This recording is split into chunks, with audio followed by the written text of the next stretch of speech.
وہ ساری چیزیں ختم ہو جاتی ہیں اگر آپ الیکشن ختم ہوتے ساتھ ہی رزلٹ آئے اور پھر پیپر ٹریل ہو کہ جو بھی کوشچن کرنا چاہے تو اس کے پاس موقع ہو وہ جا کے کوشچن کر سکے. تو میں اگر ان کے پاس اپوزیشن کے پاس کوئی اور تجویز ہے تو ہم تیار ہیں سننے کے لیے.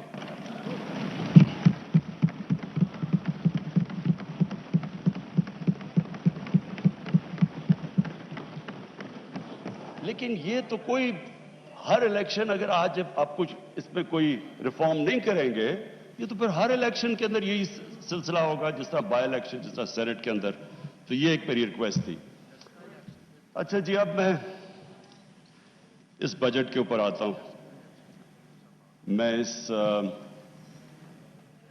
بجٹ کے اوپر بات کرنے سے پہلے اپنی ویژن کی بات کرنا چاہتا ہوں کہ ہماری ویژن کیا پاکستان کی.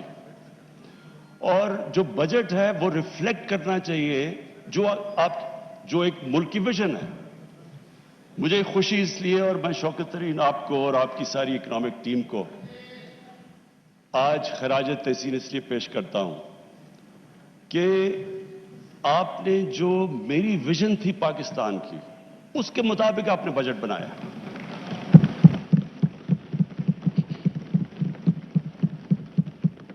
اسپیکر صاحب جب ہم نے 25 سال پہلے تحریک انصاف کو اس کو شروع کیا پارٹی کو تو ہماری جو موٹیویشن تھی جو میری موٹیویشن تھی وہ ایک ہی تھی جو کہ نظریہ پاکستان تھا. نظریہ پاکستان آبجیکٹو ریزولوشن کے اندر بڑا کلیئرلی ڈیفائنڈ ہے. اسلامی فلاحی ریاست. یہ جو اسلامی فلاحی ریاست ہے یہ نظریہ جو ہمارے فاؤنڈنگ فادرز تھے انہوں نے مدینہ کی ریاست سے لیا کیونکہ وہ دنیا کی پہلی فلاحی ریاست تھی. اب اسپیکر صاحب ہم نے یہ کیوں میں ذرا سارے ہاؤس کے لیے اپنے یوتھ کے لیے سب کے لیے کہنا چاہتا ہوں کہ یہ کیوں ضروری ہے کہ ہم پاکستان اسی فاؤنڈنگ فادرز کی ویژن کے اوپر واپس جائیں. وہ اس لیے ضروری ہے اسپیکر صاحب کہ اگر اس ہمارے ملک کی ویژن سے ہم پیچھے ہٹ جاتے ہیں تو پاکستان کا مقصد ختم ہو جاتا ہے. پاکستان جب بنا تھا تو ہمیں یہ پتہ ہونا چاہیے کہ بہت زیادہ مسلمان ہندوستان میں رہ گئے تھے لیکن انہوں نے بھی پاکستان کی حمایت کیوں کی تھی؟ کیونکہ جو ہمارے فاؤنڈنگ فادرز تھے علامہ اقبال اور قائد اعظم انہوں نے جو ایک ویژن دی تھی پاکستان کی اس کی وجہ سے سارے ہندوستان کے مسلمان بھی متفق تھے کہ یہ ملک بننا چاہیے. اور وہ ویژن علامہ اقبال نے اور جو دنیا کے سب سے بڑا پچھلے 300-400 سال میں سب سے بڑے ذہن تھے انہوں نے اس ویژن کے اندر جب کہا تھا کہ مسلمان جب بھی اٹھتا ہے مسلمان کا سویلائزیشن مدینہ کی ریاست کے بعد جب بھی اٹھا ہے وہ واپس گیا ان پرنسپلز کے اوپر جو ہمارے نبی صلی اللہ علیہ وسلم نے مدینہ کی ریاست میں اسٹیبلش کیے تھے. تو وہ پرنسپلز تھے جس کی وجہ سے ایک قوم اٹھی. تو میں اسپیکر صاحب آج بریفلی وہ بتانا چاہتا ہوں کہ وہ کیا چیز تھی کہ ایک اتنا عظیم سویلائزیشن کھڑا ہو گیا اور کبھی اتنی تیزی سے ایک سویلائزیشن نہیں کھڑا ہوا. جب مدینہ پہنچے رسول اللہ تو انہوں نے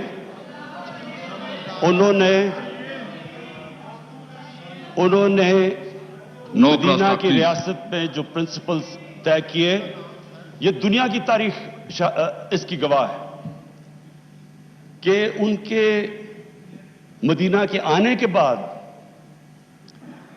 13 سال کے بعد جو ایک سپر پاور تھی وہ ان کے سامنے اس نے گھٹنے ٹیکے بیزنٹائن ایمپائر اور 14 سال کے بعد پرشین ایمپائر ان کے سامنے گھٹنے ٹیک گیا. یہ تاریخ کا حصہ ہے. اور اس کے بعد جو وہ سویلائزیشن انہوں نے سیٹ اپ کیا وہ دنیا کا سب سے عظیم سویلائزیشن تھا. اس نے صرف یہ نہیں کہ وہ دنیا میں پھیل گیا انہوں نے جو سویلائزیشن سیٹ اپ کیا اس کی وجہ سے جو آج ماڈرن دنیا بنی ہے وہ اس سویلائزیشن نے سارے جو گریک فلسفیز جو دنیا میں جو ہندوستان میں فلسفیز تھی ان کی ٹرانسلیشنز کی ان کو ڈیولپ کیا ہر فیلڈ میں وہ آگے نکلے سائنس میں میڈیسن میں اور اس کے بعد وہ جب بعد میں ہمارا جب سویلائزیشن نیچے گیا تو یورپ نے ٹیک اوور کر لیا تو وہ کیا اصول تھے وہ 3 اصول تھے اور جو ہم نے اپنی پارٹی بنائی 25 سال پہلے تو ہم نے وہ 3 اصول رکھے انصاف انسانیت اور خودداری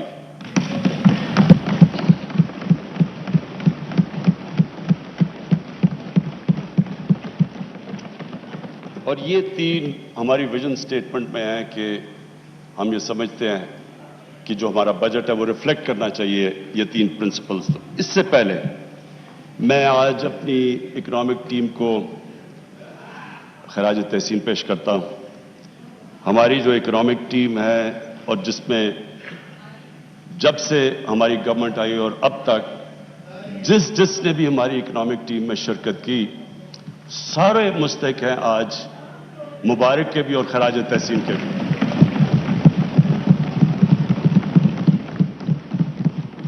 اس ہال میں ہمارے اسپیکرز نے سب نے بتایا کہ کس طرح کا پاکستان ہمیں ملا جب ہماری گورنمنٹ آئی تو جو سب سے بڑے ہمیں پرابلم تھا وہ جو ٹرم استعمال کرتے ہیں کرنٹ اکاؤنٹ ڈیفیسٹ جو کرنٹ اکاؤنٹ ہے وہ میں عام لوگوں کے لیے سمجھانے کے لیے کہ کرنٹ اکاؤنٹ کا مطلب یہ ہے کہ ملک میں ڈالرز کتنے آ رہے ہیں اور ملک سے باہر کتنے ڈالرز جا رہے ہیں اس کا پاکستان کی تاریخ کا سب سے بڑا ڈیفیسٹ تھا اس کا مطلب یہ کہ ہماری جو کرنسی تھی وہ خطرے میں تھی کیونکہ اتنا بڑا جب خسارہ تھا ڈالرز کی کمی تھی تو ڈالرز نے اوپر جانا تھا کرنسی نے ڈی ویلیو ہونا تھا اس کے لیے جو سب سے بڑا ہمیں آتے ساتھ ہی سروائیول کا جو شروع میں پیریڈ تھا ہم سب نئے تھے ٹیم نہیں تھی تجربہ نہیں تھا تو اس کے اندر اتنے بڑے کرائسس میں اس لیے اپنی ٹیم کو خراج تحسین پیش کرتا ہوں کہ ہم نے بڑے مشکل قدم اٹھائے اپنی اکانومی کو سٹیبلائز کرنے کے لیے تکلیف دہ تھے اور اسپیکر صاحب وہ تکلیف دہ ایسے تھے کہ آپ میں ایک ملک اگر گھر کی مثال لے لیں میں سب کے لیے ایک آسانی پیدا کرنا چاہتا ہوں کہ ہمارے سارے جو بھی آج دیکھ رہے ہیں سب کو سمجھ آ جائے کہ وہ کیا مشکل تھی پاکستان کو ایک گھر مقروض ہو جاتا ہے آمدنی اور خرچے میں بڑا خسارہ ہو جاتا ہے کرایہ دار آ رہا ہے لوگ آ رہے ہیں پیسے مانگنے کے لیے قرضے لیے ہوئے ہیں تو وہ گھر کیا کرتا ہے وہ صرف دو چیزیں کر سکتا ہے اپنے خرچے کم کرتا ہے اور اپنی آمدنی بڑھانے کی کوشش کرتا ہے تو جب وہ اپنے خرچے کم کرتا ہے تکلیف ہوتی ہے گھر کو خرچے جب کم کرتا ہے اگر آپ کے بچہ ایک اچھے سکول میں جا رہا ہے اس کو آپ کو نکال کے دوسرے اس سکول میں گورنمنٹ سکول میں ڈالنا پڑتا ہے اگر آپ کا گاڑی ہے تو موٹر سائیکل ہو اگر موٹر سائیکل ہے تو سائیکل لینا پڑتا ہے وہ جو بھی ملک جو بھی گھر اس سچویشن میں ہوتا ہے اس کو اس مشکل وقت سے گزرنا پڑتا ہے جب تک اس کی آمدنی اوپر نہیں آتی تو ہمارے لیے وہ مشکل فیصلے کرنے تھے لوگوں کو تکلیف ہوئی عوام بڑی مشکل سے گزری اور کئی ابھی بھی گزر رہے ہیں لیکن اس کے علاوہ جب ایک ملک مقروض ہو جائے اور جب ایک ملک اس مشکل میں پڑ جائے اس کے علاوہ دوسرا اور کوئی راستہ نہیں ہے اس کا کوئی بھی ملک لے لیں جب ترکی میں پرائم منسٹر تب اردوغان آئے تو ان کو بھی جب ترکی کو جو وہ بھی قرضے میں ڈوبے ہوئے تھے ان کو بھی IMF کے پاس جانا پڑا لیکن وہ بھی 2-3 سال مشکل وقت سے گزرے تو مجھے آج یہ خوشی ہے کہ ہماری اکنامک ٹیم نے جس طرح کے فیصلے کیے جس طرح ہم وہ چیلنجز لیے اور جس طرح ان چیلنجز سے نکلے ایک تو اکنامک چیلنج تھا دنیا میں باہر گئے پیسے اکٹھے کرنے کی پوری کوشش کی میں آج پھر اپنے وہ ملکوں کا شکر گزار ہوں جس طرح UAE نے ہماری مدد کی سعودی عربیہ نے ہماری مدد کی چائنا نے ہماری مدد کی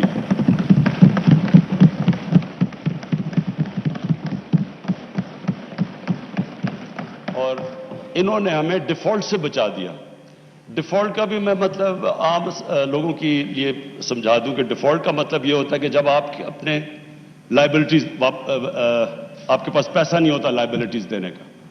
جیسے ہی ایک ملک ڈیفالٹ کرتا ہے تو سب سے بڑا اس کے اوپر جو مسئلہ آتا ہے اس کی کرنسی پہ آتا ہے. تو جیسے جیسے آپ کی کرنسی گرتی ہے ملک میں مہنگائی بڑھ جاتی ہے, غربت بڑھ جاتی ہے, ساری انویسٹمنٹ رک جاتی ہے. تو ڈیفالٹ سے بچنے کے لیے ایک گورنمنٹس پوری کوشش کرتی ہے اور آئی ایم ایف کے پاس بھی اس لیے جاتی ہے.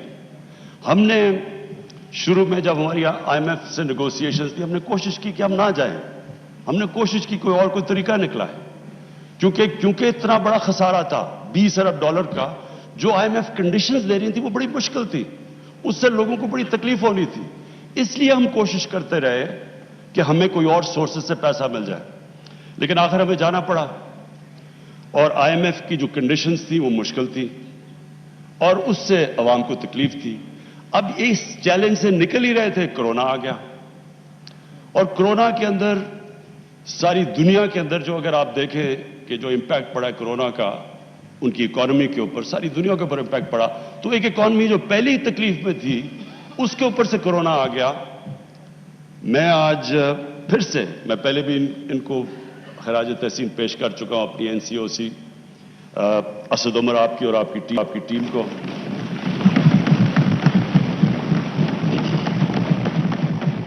ڈاکٹر فیصل کو, اور اس میں پھر جتنی بھی کوآرڈینیشن تھی پاکستان آرمی, انہوں نے ہماری پوری مدد کی. ہم نے انٹیلیجنس پوری ان سے لی. جو بھی پھر ہم نے ہاٹ سپاٹس اور پھر ان کو لوگوں کو ٹریک اینڈ ٹریس, اور ڈاکٹر فیصل جس نے پوری ایکسپرٹ اوپینین ہمیں دیتا رہا کہ یہ دنیا میں یہ ہو رہا ہے تو آپ کو یہ جو بھی قدم ہمیں اٹھانے چاہیے. تو اس سے میں آج ہم سارے پاکستانی ہم وہ خوش قسمت قوم ہے. اگر آپ ارد گرد دیکھیں, ایران میں دیکھیں بدقسمتی سے, ابھی افغانستان دیکھیں, ہندوستان دیکھیں, آج انڈونیشیا میں جو ہو رہا ہے, تو ساری, اور بنگلہ دیش میں جو صورتحال ہے, لاک ڈاؤنز لگا دی ہیں, اس کے مقابلے میں اللہ کا میں خاص طور پہ, کیونکہ اللہ نے, ہم انسان تو ایک سٹیج تک جا سکتا ہے, اس کے بعد تو اوپر والے کے اوپر چھوڑ دیتا ہے, اور اس نے ہمیں بچا لیا. ہم جس طرح نکلے اس سے,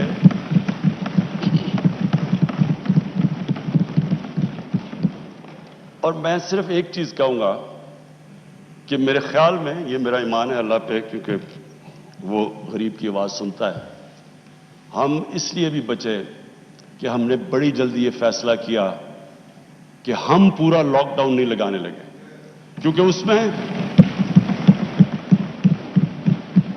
اسپیکر صاحب ساری دنیا کا تجربہ ہے, فیکٹ سامنے آ گئے ہیں. لاک ڈاؤن سے جو غریب ہے, جو نچلا طبقہ ہے, وہ پس جاتا ہے. ساری دنیا کے اندر, امریکہ کے اندر فوڈ لائن, دنیا کا امیر ترین ملک, کھانے کے لیے لائنیں لوگوں کی لگی ہوئی تھی, کھانے نہیں تھے لوگوں کے پاس. ہر جگہ دنیا میں غربت بڑھی ہے جدھر لاک ڈاؤن لگا ہے. بڑا پریشر تھا ہمارے پہ, بڑی اپوزیشن کی ڈیمانڈ تھی کہ جی لاک ڈاؤن لگایا جائے. 2 مہینے بڑا برا بھلا بھی کہا گیا کہ جی ان کو سمجھ نہیں ہے, لاک ڈاؤن نہیں لگا رہے. لیکن میرا یہ مان ہے کہ جو ہم نے جو فیصلہ کیا, جی اسپیکر صاحب, جو فیصلہ کیا ہم نے یہ سوچ کے کہ جو ہمارا دہاڑی دار ہے, ہمارے مزدور, ہمارا ڈیلی ویجر جو کہ ویکلی ویجر, وہ گھر میں کھانا ہی تب آتا ہے جب اگر وہ مزدوری کرے. ہم نے جو بڑی جلدی فیصلہ کیا کنسٹرکشن کھولنے کا, اور پھر جو اپنا سارا ایگریکلچر سیکٹر تھا اس کو ہم نے پوری طرح کھولنے کی کوشش کی جلدی سے جلدی. جو وہ ہمارا فیصلہ تھا میں سمجھتا ہوں, اور ایکسپورٹ انڈسٹری ہم نے جو کھولنے کی کوشش کی اور جلدی, میرے خیال میں جو ہم نے وہ فیصلے کیے, اور پھر ہمارا اسٹیٹ بینک نے زبردست انسینٹیوائز کیا, انہوں نے پوری مدد کی انڈسٹری کی. ہم نے اسمال اور میڈیم انڈسٹری کی مدد کی, ہم نے بجلی میں ان کو جو ہم نے ان کی مدد کی. اور پھر ہمارا جو احساس پروگرام تھا جس میں 1,20,00,000 لوگوں کو صاف اور شفاف طریقے سے جلدی ہم نے ان کو پیسے دلوائے, جو کہ آج ورلڈ بینک ساری دنیا میں ملکوں میں نمبر 4 پہ اساس پروگرام کی افیکٹونیس. ہاں سوری میں یہ کلیئر کر دوں, 1.5 کروڑ خاندان کو پیسے دیے. سو اس کو ملٹیپلائی کریں 6-7 سے. تو اسپیکر صاحب ہم اس سے اللہ کا شکر ہے بہترین طریقے سے نکل گئے. اکانومی بھی ہم نے اپنے بچا لی, اور کیونکہ ہم نے بڑے فوکس طریقے سے اسمارٹ لاک ڈاؤن یعنی ریسٹرکٹ کر کے ہاٹ سپاٹس کی طرف گئے, لوگوں کو بھی ہم نے بچا لیا. لیکن ایک اور چیلنج تھا جس کا لوگوں کو اتنا زیادہ اندازہ نہیں, کیونکہ وہ چیلنج تھا دیہاتوں کے اندر. لوکسٹ اٹیک ہو گیا.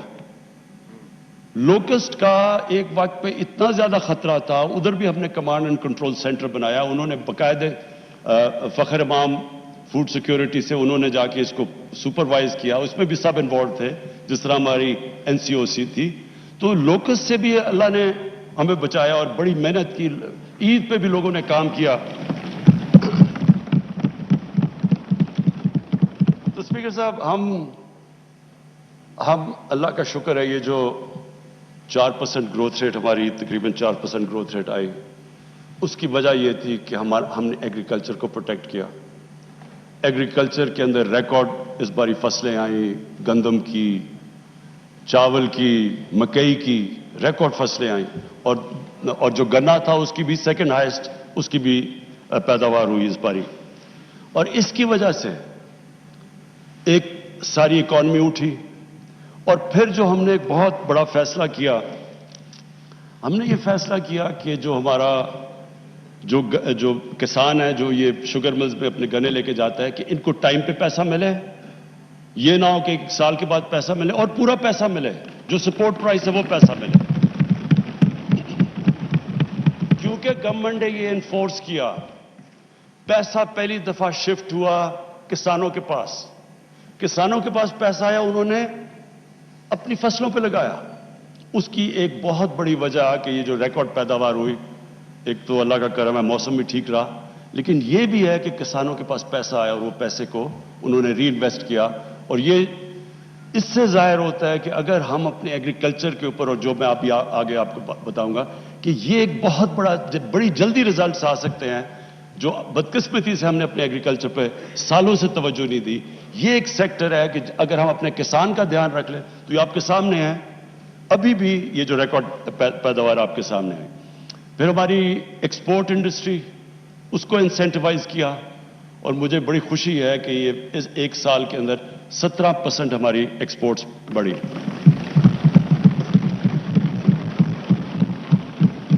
اسپیکر صاحب, جو جون کا مہینہ تھا, جون کے مہینے میں ہماری جو ایکسپورٹ صرف جون کے مہینے میں ہوئی وہ $2.7 ارب ہوئے, جو آل ٹائم پاکستان ریکارڈ ہے ایک مہینے کے اندر. اور پھر ہم نے جو اپنی کنسٹرکشن انڈسٹری کو انسینٹیوائز کیا, جو رکاوٹیں تھیں وہ دور کی. ہم نے باقاعدہ جو کنسٹرکشن انڈسٹری کے اندر لوگ تھے ان سے مذاکرات کر کے ہم نے ہر کوشش کی کہ ان کو انسینٹیوز دیے جائیں. کیونکہ جب کنسٹرکشن انڈسٹری چلتی ہے تو اس کے ساتھ, اور خاص طور پہ ہاؤسنگ, تو جتنے 30 انڈسٹریز ریلیٹڈ ہیں وہ ساری چلنی شروع ہو جاتی ہیں. تو اس کی بھی وجہ سے یہ جو گروتھ ریٹ ہماری بڑی آخر میں, یہ اللہ کا کرم تھا. اب آگے میں فیوچر میں بتا دوں, اس کے بعد واپس جاتا ہوں اپنی ویژن کے اوپر. دیکھیں فیوچر میں ہم بڑے کلیئر ہیں کہ اب پاکستان کا ڈائریکشن کیا ہے. ہماری جو گروتھ ہوگی وہ ایکسپورٹ لیڈ. ایکسپورٹس کے اوپر اب ہم پوری توجہ دے رہے ہیں. اور ابھی جو ہماری جو امپورٹس بڑھی ہیں اس کی ایک بہت بڑی وجہ یہ ہے کہ ایکسپورٹس کے لیے مشینری امپورٹ کی جا رہی ہے. اور یہ ٹائم لیگ کے ساتھ انشاءاللہ آپ دیکھیں گے کہ ہم پاکستان کی ریکارڈ ایکسپورٹس پہ پہنچ جائیں گے. دوسری چیز ہمارا ایگریکلچر سیکٹر, ایگریکلچر سیکٹر کے علاوہ جو میں انڈسٹری کے ایک اور بات کر دوں کہ اسمال اور میڈیم کے اوپر ہم اصل توجہ دے رہے ہیں. پہلے لارج اسکیل مینوفیکچرنگ کے اندر ہماری 9% گروتھ ریٹ ہوئی ہے. اسمال اور میڈیم کے اوپر پرابلم یہ ہے کہ ان کو بینکس قرضے نہیں دیتے ہیں. اب ان کے لیے فائنانس منسٹر طریقے ڈھونڈ رہے ہیں کہ ہم کیسے اسمال اور میڈیم انڈسٹری کو قرضے دے سکتے ہیں, کیونکہ ان کے پاس کولیٹرل نہیں ہوتا. ان کے لیے پوری پالیسی ڈیوائز کریں, اور جو ریگولیشنز ہیں ان کو آسان کرتے جا رہے ہیں, کیونکہ اتنے زیادہ ریگولیشنز ہوتے ہیں وہ اسمال اور میڈیم انڈسٹری